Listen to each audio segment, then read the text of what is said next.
इथे फक्त दागिने नाही तर पिढ्यानपिढ्यांचा विश्वास मिळतो. परंपरेची झळाळी आणि विश्वासाची खात्री. कैलास अडगावकर ज्वेलर्स, दत्त मंदिर बस स्टॉप, नाशिक रोड. आजच्या बैठकीचा प्रमुख जो काही अजेंडा आहे त्याच्यामध्ये SIR साठी जी काही मुदतवाढ मिळालेली आहे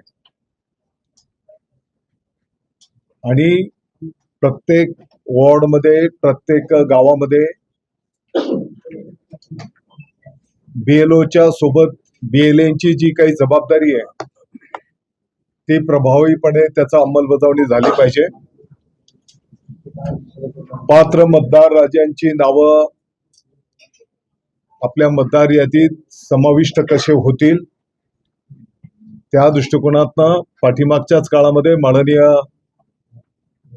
शिवसेनेचे मुख्य नेते एकनाथजी शिंदे साहेबांनी सर्व पदाधिकारी, लोकप्रतिनिधींना जे आदेश दिलेले होते तर त्याची प्रभावी अंमलबजावणी झाली पाहिजे हा प्रमुख विषय आजच्या बैठकीचा होता. त्याच्यासोबतच पक्ष संघटना बांधणीच्या संदर्भामध्ये आज या ठिकाणी आढावा घेण्यात आला आणि मग ज्या काही समित्यांवर पदाधिकारी, लोकप्रतिनिधींची नावं द्यायची आहेत त्याही संदर्भामध्ये सर्व प्रमुख पदाधिकाऱ्यांच्या उपस्थितीमध्ये आज आढावा संपन्न झालेला आहे. बघा, काही वस्तुस्थिती आपल्याला स्वीकाराव्या लागतील. आता ही वस्तुस्थिती आहे की खऱ्या अर्थाने यातली काही कामं यापूर्वी सुरू व्हायला पाहिजे होती, आपल्याला नाकारता येणार नाही. आता येणाऱ्या कुंभमेळ्याच्या पार्श्वभूमीवर मला वाटतं की आतापर्यंतच्या नाशिकच्या इतिहासामध्ये पहिल्यांदाच आपल्याला एवढ्या मोठ्या प्रमाणात कामांना पण त्या ठिकाणी मान्यता मिळालेली आहे आणि आपण म्हणता त्या पद्धतीने अनेक ठिकाणी ही कामं त्या ठिकाणी प्रगतीपथावर आहेत.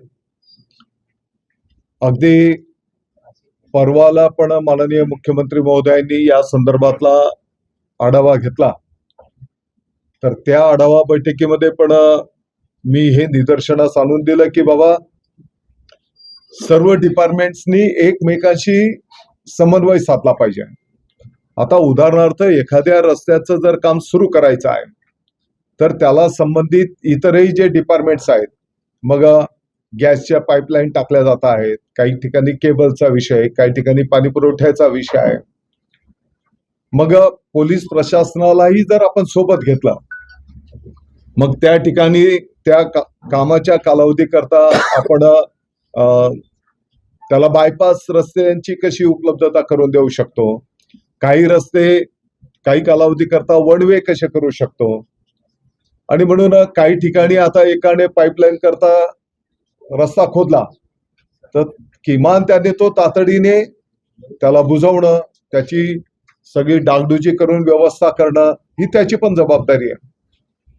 आणि मग आपण पाहिलंय की मोठ्या प्रमाणात पाऊस पण झाला आणि त्याच्याने खड्डे पण निर्माण झाले आणि काही दुःखद दुर्दैवी घटना पण झालेल्या आपल्याला मान्य कराव्या लागतील. NCN न्यूजसाठी रोहन दानी, नाशिक.